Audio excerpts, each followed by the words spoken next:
Hey everybody, Foley here. Welcome to the weekly news recap for the 4th to the 10th of August 2025. So, this week Nintendo had a surprise Indie World Showcase. I'm just going to talk about a couple of games that were shown off there. I'm not going to go through the whole thing. So, this is Well Dweller.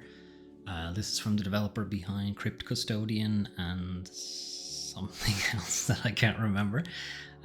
This is going to be coming out. Islets. Okay, this is going to be coming out some stage next year, early next year.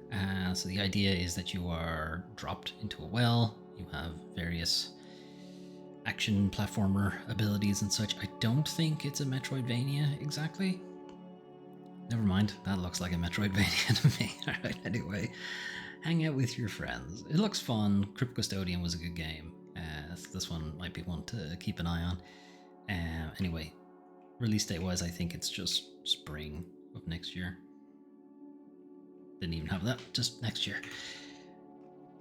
Also, Glaciered. So this could be a bit of a strange one. I'm going to skip ahead to the actual gameplay.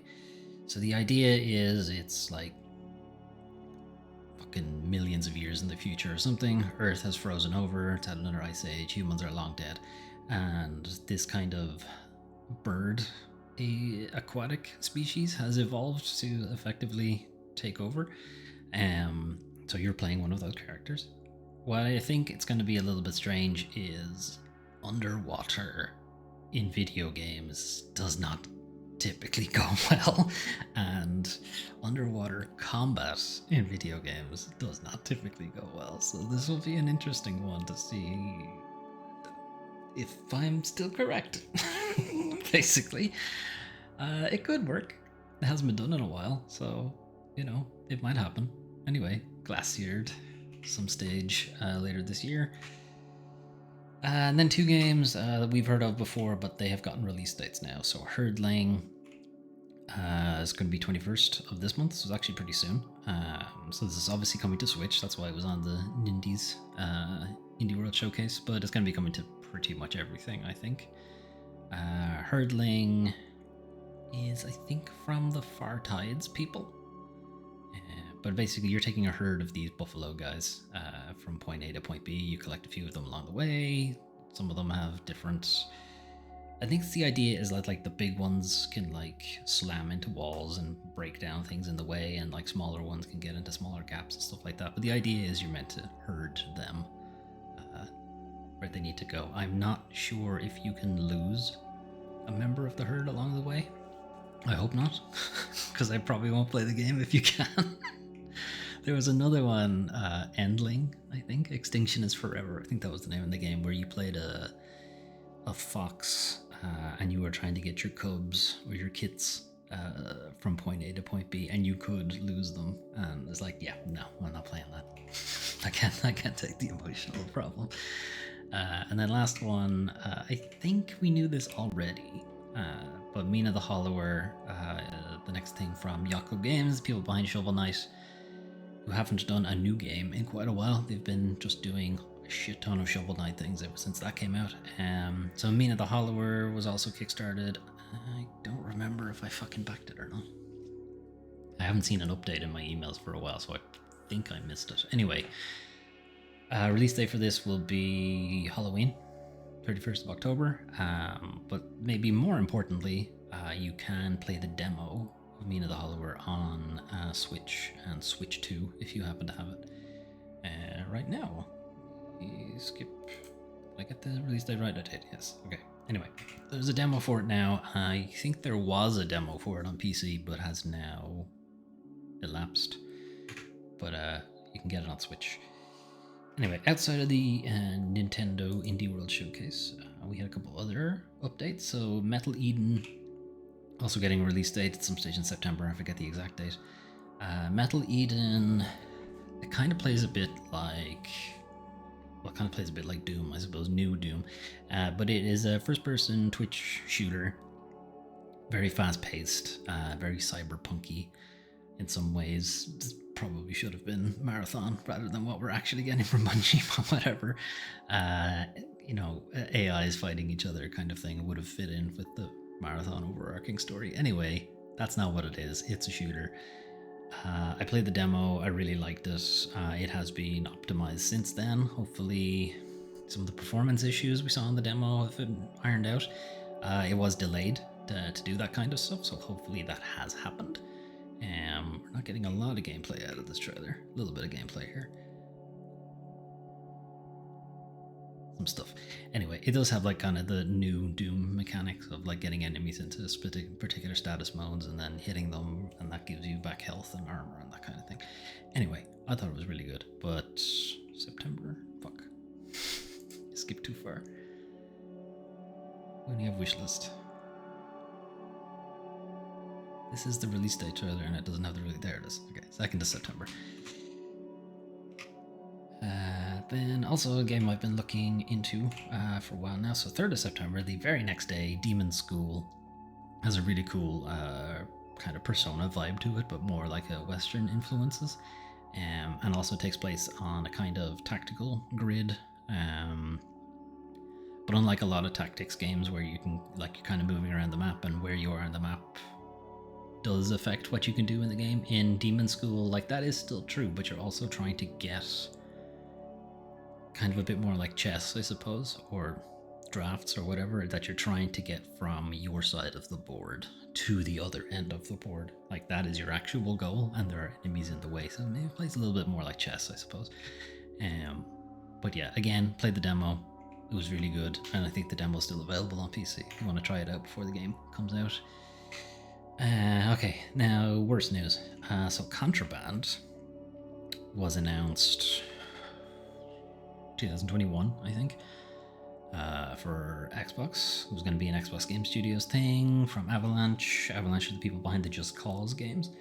So we didn't really know a whole lot about Contraband, and now we're not going to know anything about Contraband because it has been paused development. So it's kind of conflicting. Xbox says it's been paused. Jason Schreier from Bloomberg says it's been cancelled entirely. If we're judging this based on how game projects have been handled lately by Xbox, you know, we've had Perfect Dark was cancelled. Everwild from Rare was cancelled. We have Whatever Game John Romero. They pulled funding on it and a bunch of other things. So potentially this is like fully cancelled. So you might have seen closed captioning is giving you Spanish.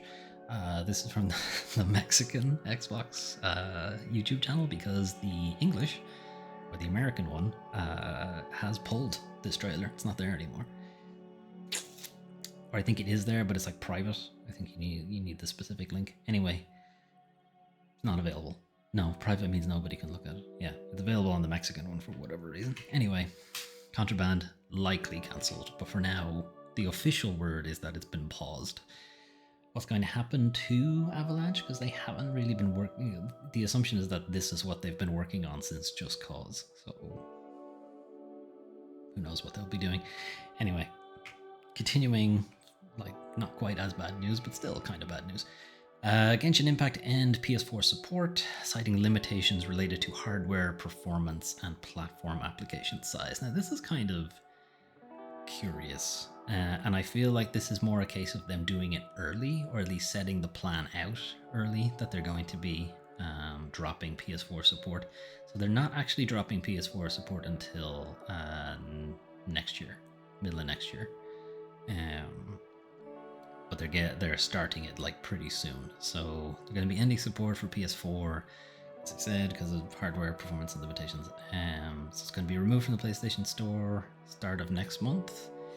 And then early next year, they're going to take down all the in-game purchases. And then eventually, April of next year, it'll just not run on PS4 ever again. Before Genshin Impact update discontinuation on PS4, any items purchased from the store but not like game, you can still log in and get them. Even if you do miss that date, if you log in on PC, PS5, Xbox, whatever else, you'll still be able to get it. Your game progress will not be affected. So this does happen every now and then. Like MMOs do drop support for older hardware. Like Final Fantasy XIV started on PS3, as I believe it no longer supports PS3.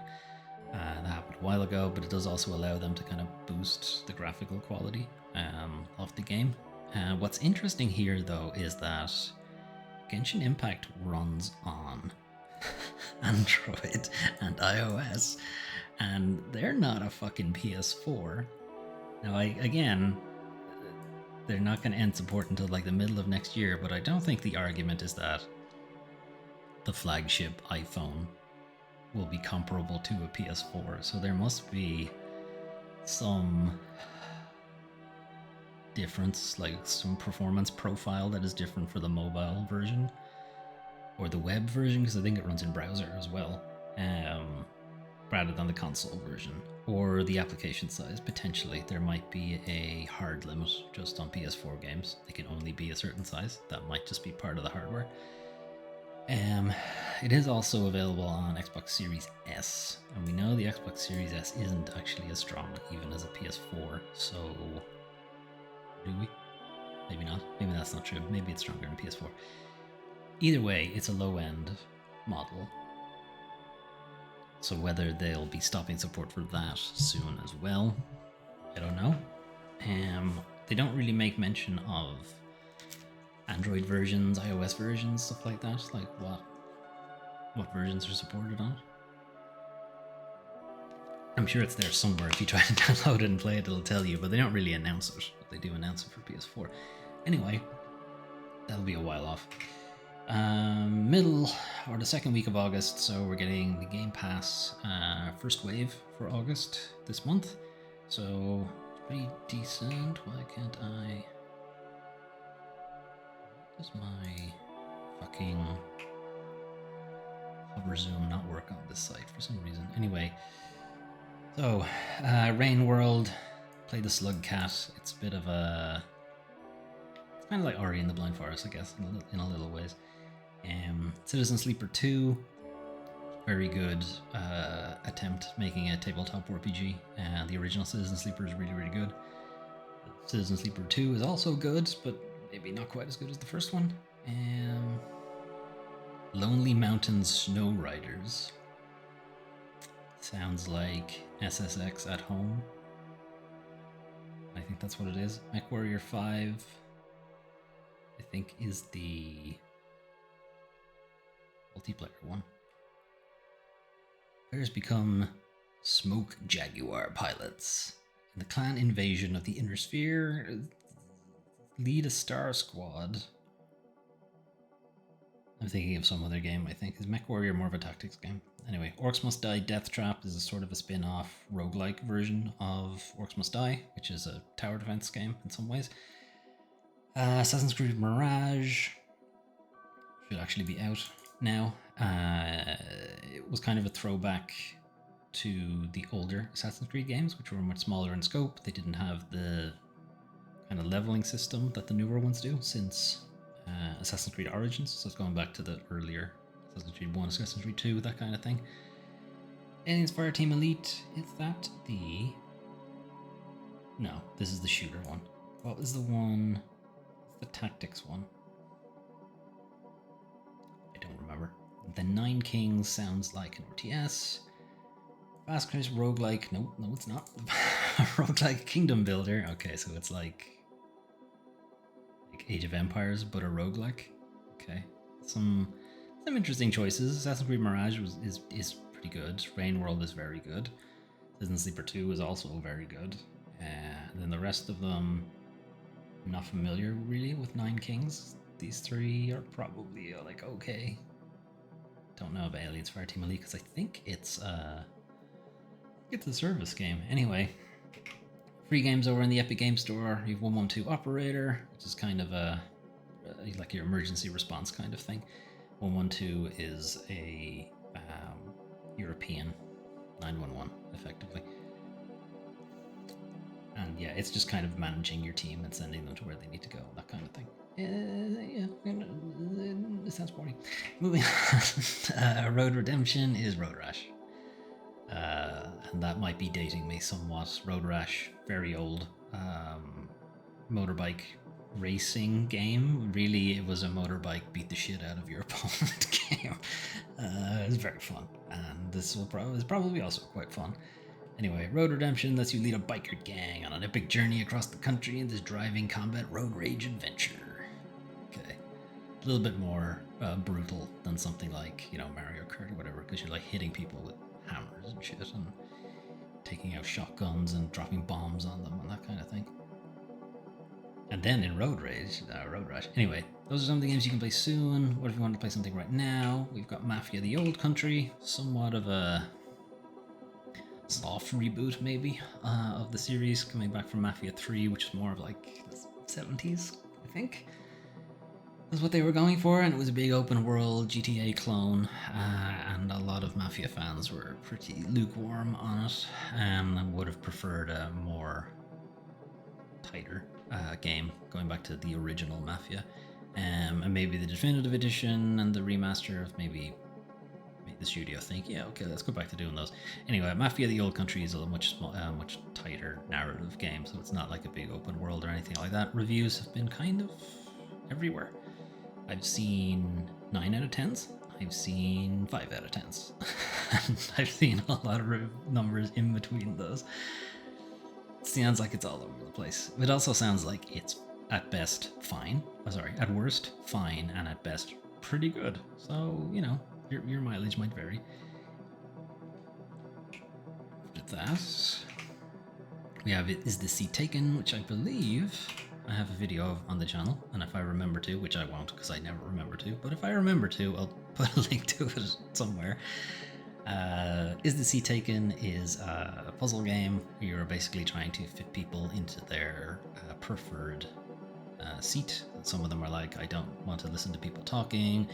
Some of them are, I need to sit beside my friend. Some of them are, I want to be able to dance, and like this kind of stuff. So it's kind of like trying to satisfy everybody. And if you've ever had to seat people at a wedding or something like that, you'll probably know the pain. Anyway, it's that kind of game. And I liked the demo. Thought it was pretty good. We have Artist Impact, which I've talked about a couple of times, because I really like its art style. And it does, like, it has a lot of Nier to it, Nier Automata in particular. But the writing is like kind of fun. It's a bit silly in some ways, and then also very serious in other ways. And the combat is kind of interesting. We'll see if we can get a shot of it in the trailer, because it does a really nice presentation. Like, it turns the combat area, I guess, into a kind of a diorama. Let's see if we can get that. I haven't actually watched this trailer. That kind of look to it. I just think it looks really nice. Anyway, Artist Impact. It is PC only for now. And then last one, which is one of kind of a surprise. Heretic and Hexen. Night Dive Studios remaster specialists are resurrecting these two games, and they come with some extra levels and some like brand new stuff that's been made by the Night Dive people. So if you're not familiar, because these games are old as fuck, these are like obviously Doom clones, but they're from like Heretic is like sometime around Doom 2, I think, and Hexen, it's like an N64 thing, I think, PS1 era. Anyway, they're pretty good. They're pretty good games. Also very old. Anyway, unfortunately though, it is now time to talk about the worst part of video games, the video game industry. So, Sony CFO tells investors Bungie's independence is getting lighter, which is a really telling way to describe it. Anyway, so this is coming off the investor meetings that a lot of companies are having in and around now. So Sony are having theirs as part of a Q&A. People brought up what the fuck's going on with Marathon, what's going on with Bungie, kind of thing. So Sony's CFO, no? Anyway, Lin Tao told investors that Bungie's independence is getting lighter, with the studio shifting to become more part of PlayStation Studios. It's a weird way to say that your independence is getting lighter. I'm guessing they wanted to say this in a way that made it sound good. Because you don't want to say that you're tightening the noose or tightening the leash, shall we say, on Bungie, because that doesn't sound good. And your independence is you're getting less. Just like getting lighter is such a strange way to put it. Yeah, you could argue that they might be translating here, and it's Japanese, Chinese. Lin Tao sounds Chinese. I don't know. They could be speaking English, and it's just a really strange way to put it. But whatever. The point is, Bungie's kind of fucked up the last couple of everything's really since Sony acquired them. They've had Destiny 2 numbers have been dwindling. The last couple of expansions haven't performed very well. Then there was Marathon. Its alpha did not go very well. People are very lukewarm on it. Maybe even less than that, very cold on the game, perhaps. So there's been, rumblings that Bungie leadership is maybe being pushed out or being forced to take on more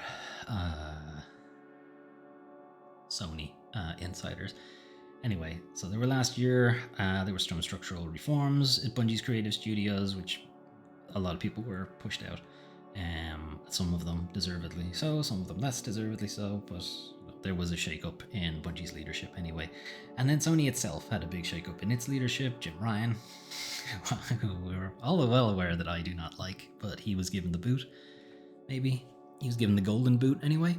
And the live service push came to a drastic halt on Sony. So it's possible that the new leadership does not look on Bungie as fondly as perhaps Jim Ryan did. Speaking about Marathon specifically, Sony does still expect the launch to happen within the fiscal year, which means March of next year. So not necessarily this year, and it's certainly not going to miss its release date, the original one anyway. Talking about if it actually is cancelled, they don't expect it to be cancelled. No official announcement has been given. Doing modification, there's something where they said they don't expect it.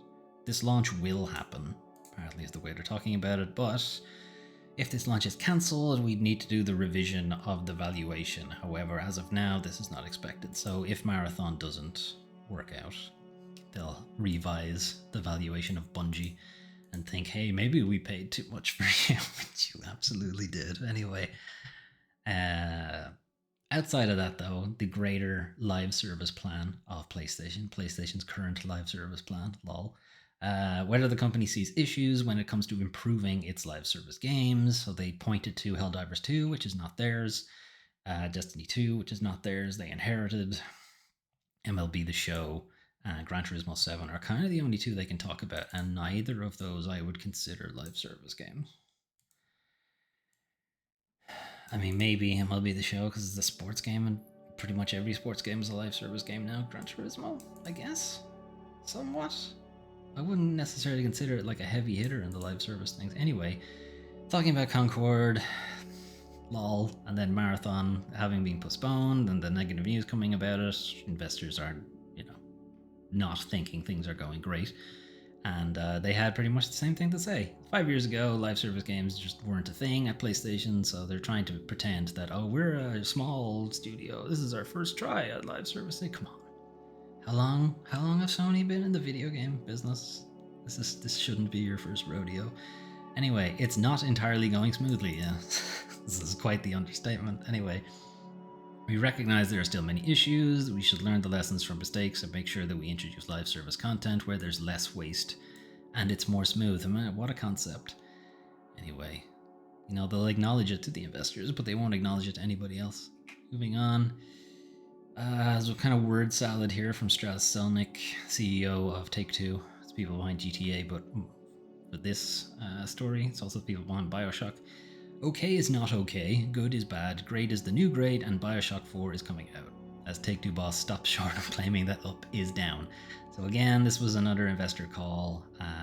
Last week, there was a rumor that BioShock 4 is going through some troubling development, that some of the senior staff have been let go or reassigned, that they have reported that the game had failed a recent internal progress check. This again was from Bloomberg, from Jason Schreier.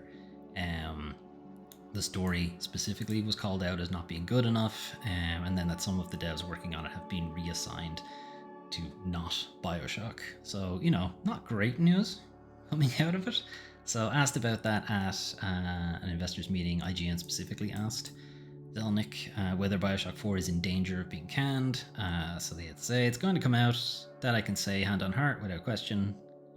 I'll definitely believe the CEO. Anyway, we have had some ups and downs along the way. That is accurate. And we have had changes in studio leadership. So, okay, they're confirming that happened. Anyway, Zelnick went on to cite living up to the legacy of Bioshock and the reputation carved out by its previous entries as a tough task. We need to make sure that this experience is true to the Bioshock DNA.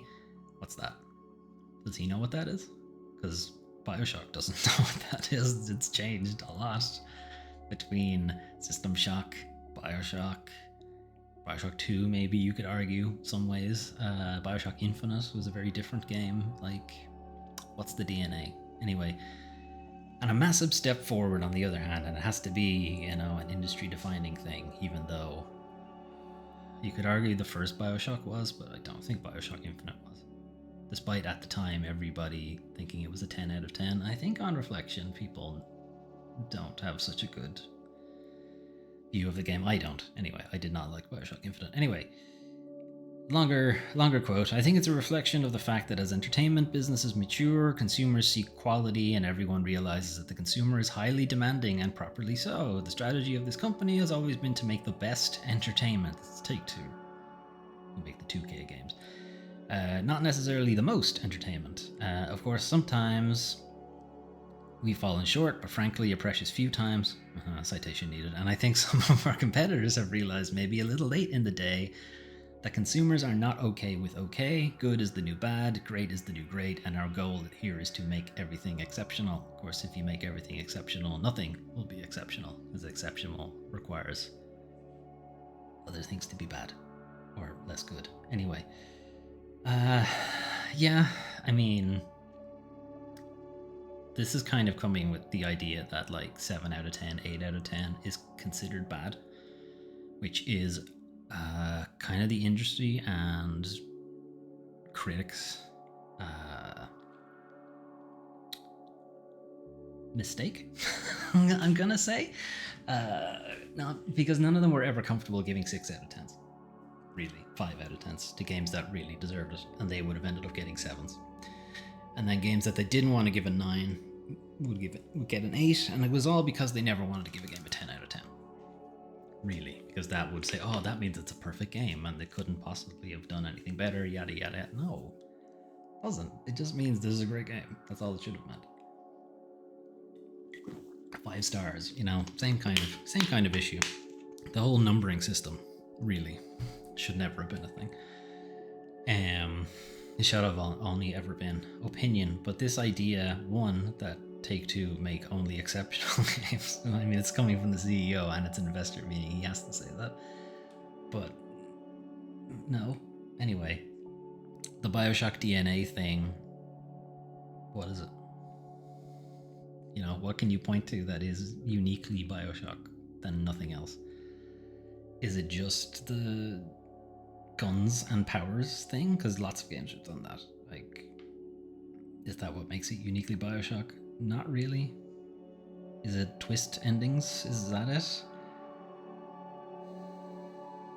Anyway, it's not a great quote though, but this idea that there's no room for middle of the road games, and this idea that consumers seek quality. There's somewhere actually in this article where it kind of points out what I was kind of thinking at the time. We're talking about the species that made the 3 most recent Fast and Furious films highly lucrative adventures. So it's like, yeah, people don't necessarily want quality. What they want is fun. And I guess I can only really speak for myself, but I'm okay with jank if the game is fun. I'll put up with it. It's fine. It doesn't bother me. I've been playing games for a very long time. And I think people are in a similar way. If you look at film, they're okay with turning their head off or turning their brain off. It doesn't need to be Oscar-worthy stuff. It doesn't need to be make me completely rethink my life choices kind of film. You know, it's okay for it to be entertaining. And that's it. If anything, that seems to be all people want because it's highly lucrative. Anyway, moving on from there, kind of worse news. Bithell Games is making the majority of its full-time staff redundant. So Bithell Games wasn't a particularly large studio in the first place. It's like, I don't know, 15 something people. Anyway, so Mike Bithell, head of Bithell Games. Sad news today, Bithell Games, having been unable to secure a new larger scale project, is reducing in size. This means that 11 jobs are being made redundant. This constitutes the majority of our full-time staff. It became clear leading up to the release of our most recent game. It's Tron. Not Tron Catalyst. Yes, sorry, it is Tron Catalyst. Tron Identity was the first game. Okay. Which looks really good, actually. I've been meaning to try it out. Anyway, that we were not immune to the challenges faced by many game development teams, yada yada yada. We're fortunately being able to communicate these challenges ahead of time and work with affected staff to ease departures as much as possible via severance packages. So it is somewhat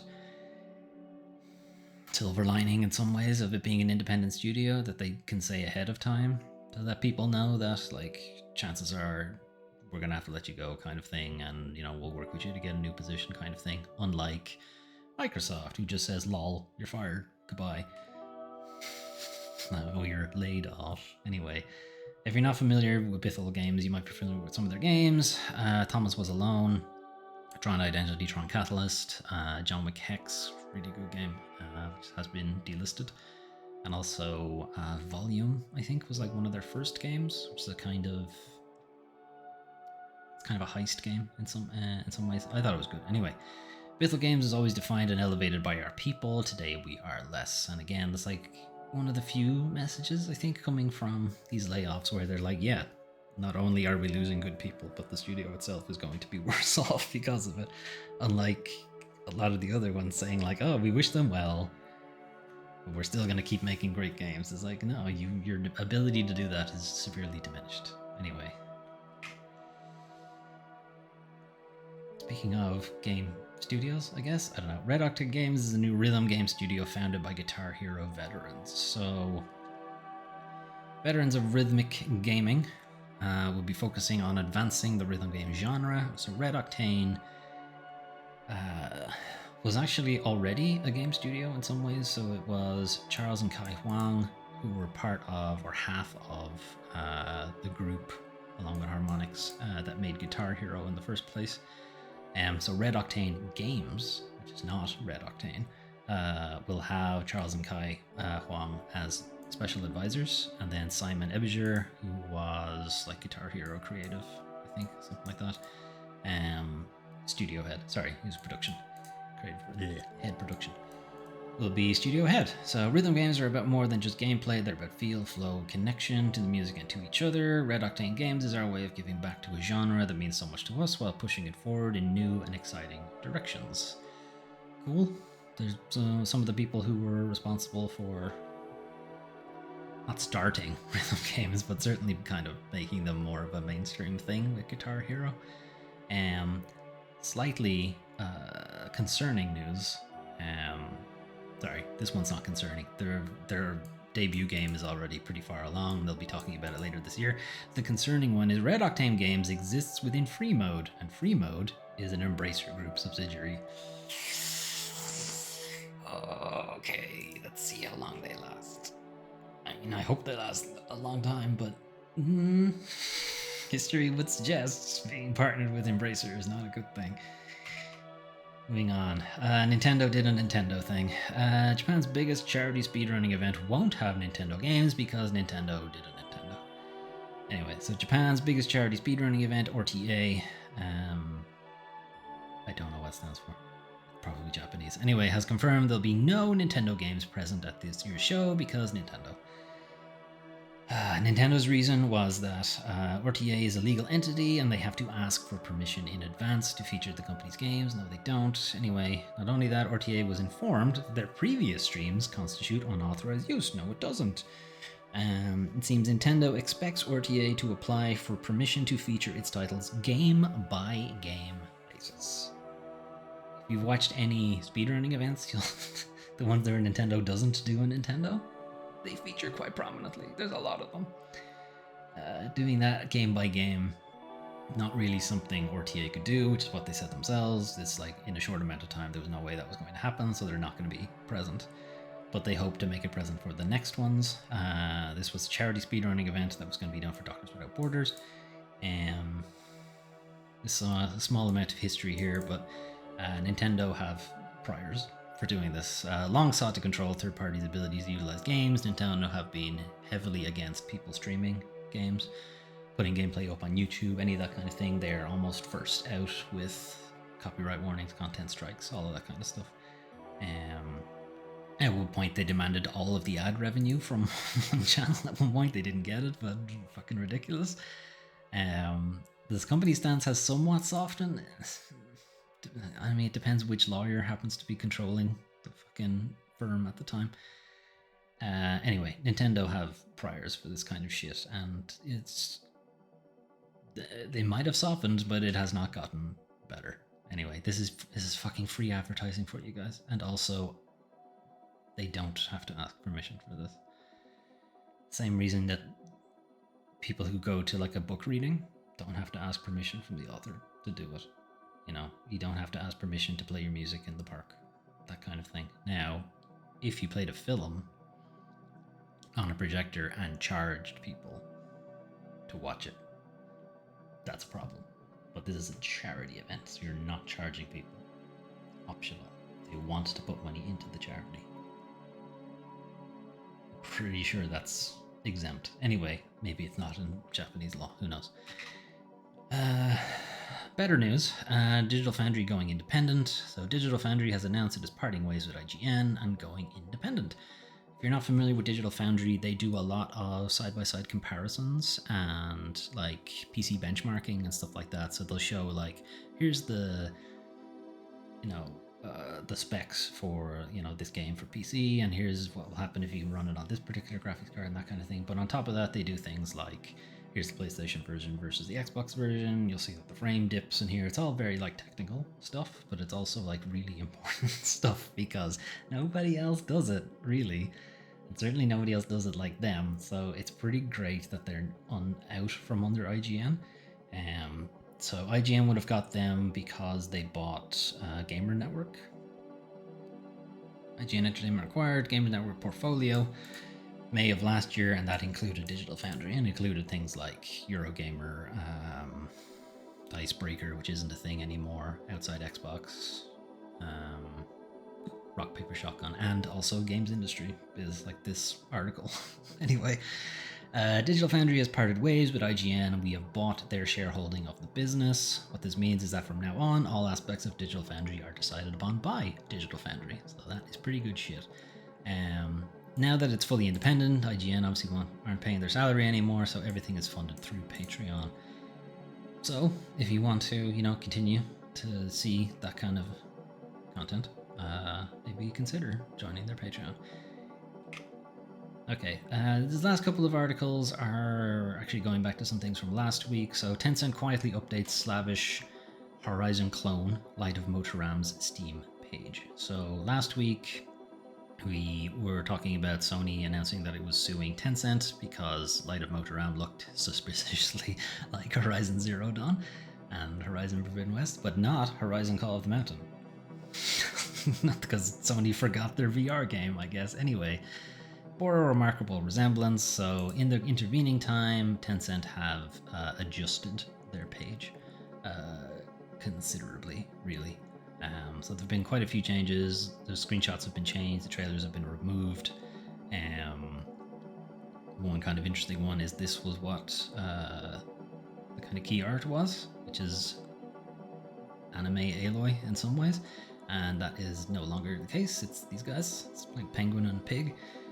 The game's description has been changed quite a bit as well. In a world overrun by colossal machines, explore the vast open world, build your base, advanced technology, train mechanimals, I guess not Digimon, formidable bosses, start from the primitive age, forge a new path, yada yada yada. And now it's make smart use of everything around you to stay alive, face off against formidable bosses. Every step is fraught with danger and requires courage. But as you can see, it doesn't make any mention of in a world overrun by colossal machines. Explore the vast open world kind of thing. So there's two ways to argue this. You can either argue that Tencent are like, oops, so we're going to change all of our shit and maybe Sony will go away. Or the other, probably more accurate way is, while there's ongoing litigation, don't give them ammo. Pretty much.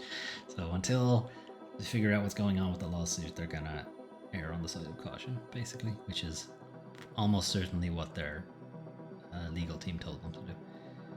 And then the second thing, Vile Exhumed, which we talked about last week, how it was taken down, even though it was taken down as part of the not safe for work purge from Steam and itch.io, even though everything in it was suggestive and censored and whatever. Like it wouldn't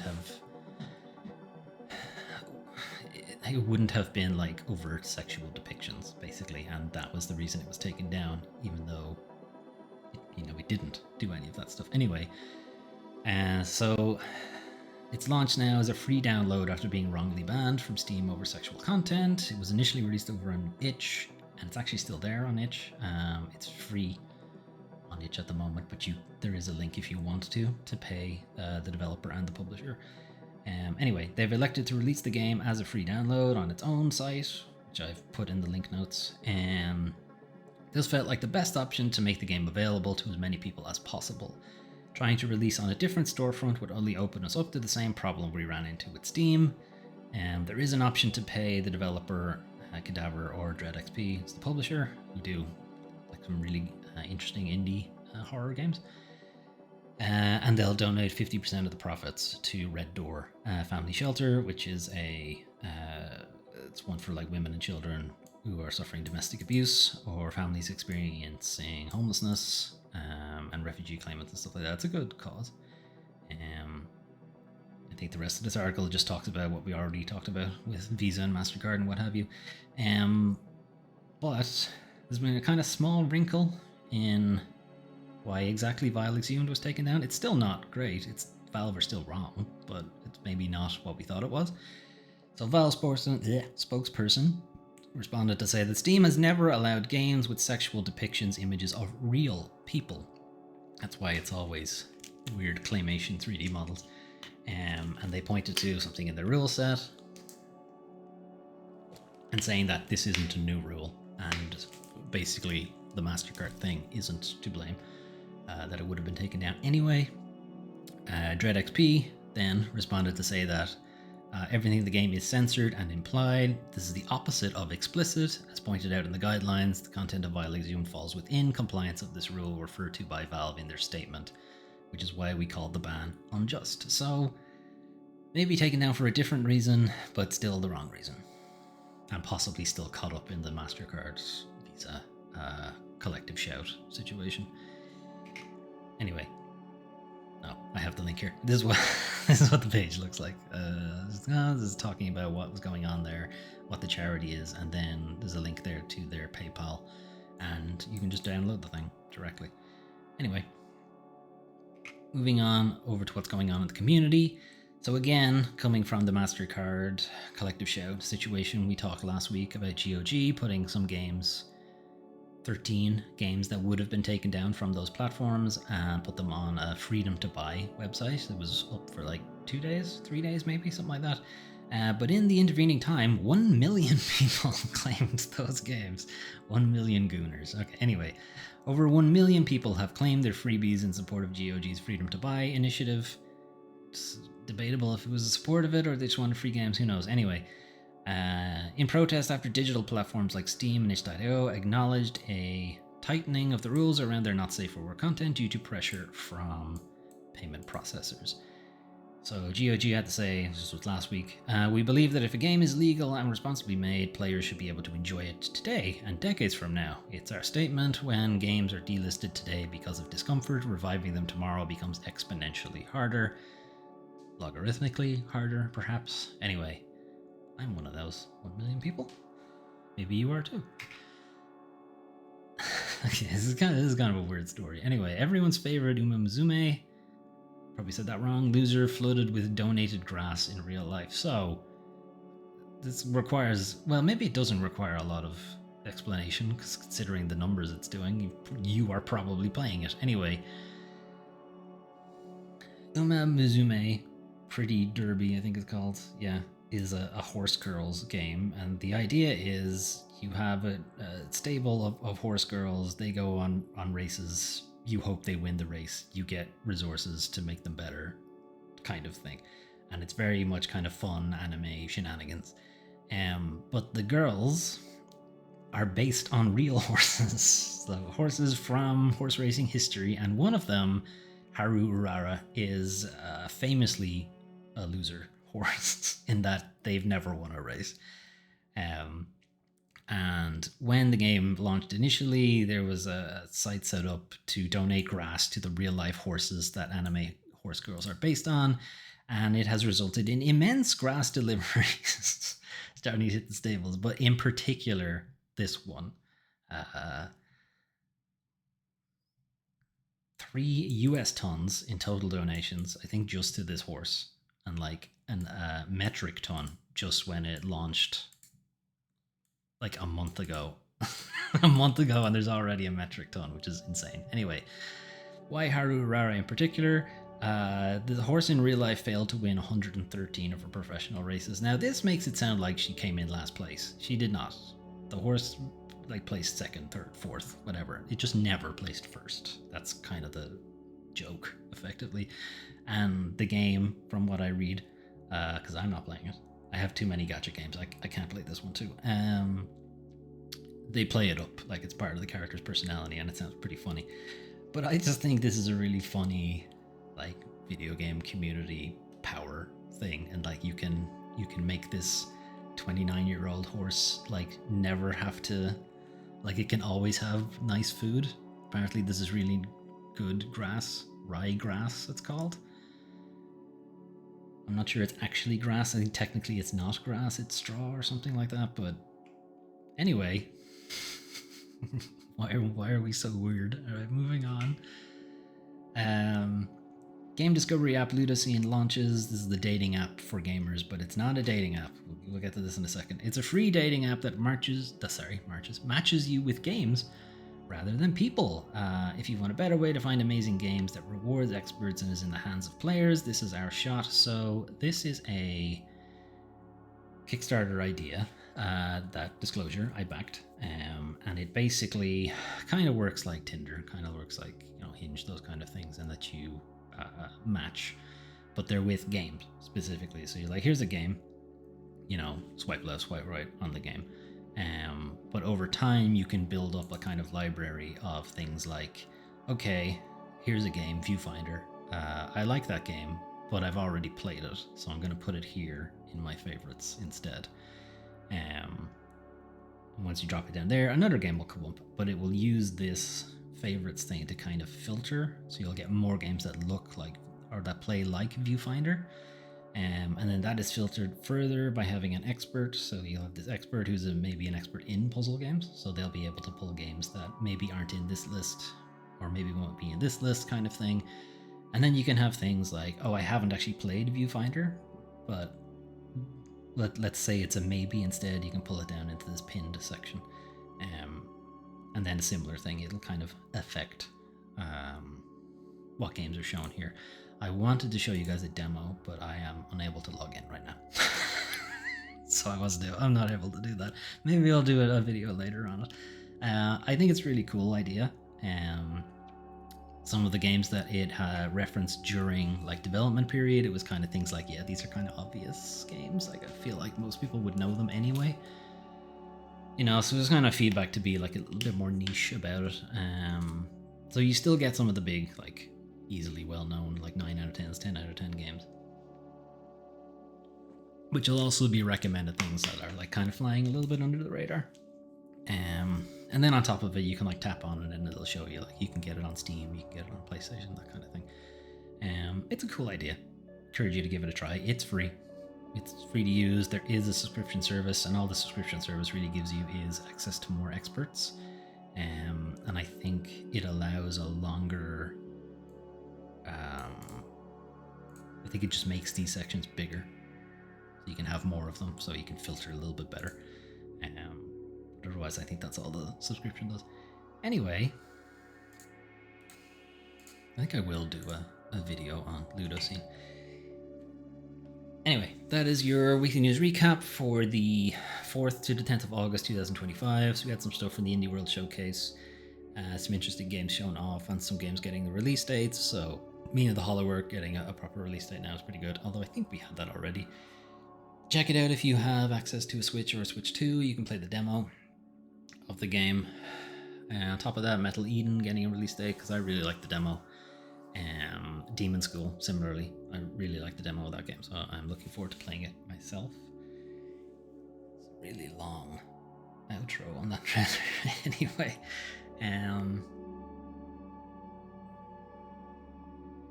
Contraband, it's kind of difficult to be like disappointed. Again, I mean, it is disappointing in that, one, we're not going to get a game, but two, that developer will effectively have been not doing anything for like 5 years. It's not a great position to be in. While we didn't know anything about Contraband, I kind of got the feeling they were going for kind of a Mercenaries type game. And EA have been sitting on that IP. They're not doing anything with it, so maybe getting the Just Cause people to do it instead. Like, obviously they can't call it Mercenaries because they don't own that IP.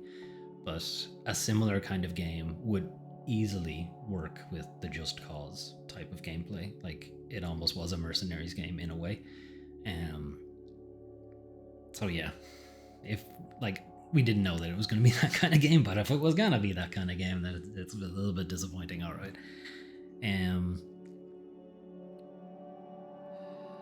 The Sony CFO being like, yeah, live service isn't going well. Yeah, no shit. Maybe stop doing it. Maybe you're not good at it. Maybe Sony's just not good at live service things. Yeah. Maybe go back to doing the stuff you're good at. Yeah. No. We're going to keep marching this death knell until we get our own big live service game, even though... Do any of them have one? Blizzard? Sorry, Activision? That's kind of it. I'm trying to think of like big Western publishers. Epic, I guess. Fortnite. I'm sure. I mean, there's tons, really. Now that I think about it, there's actually quite a few. But like console manufacturers, I suppose. Nintendo don't have one. Xbox doesn't have one. Or if it does, I can't think of it right now. Sony has Destiny 2, I guess, but the numbers on that are dwindling. Helldivers 2, but they're really only the publisher. They didn't make that game. Anyway,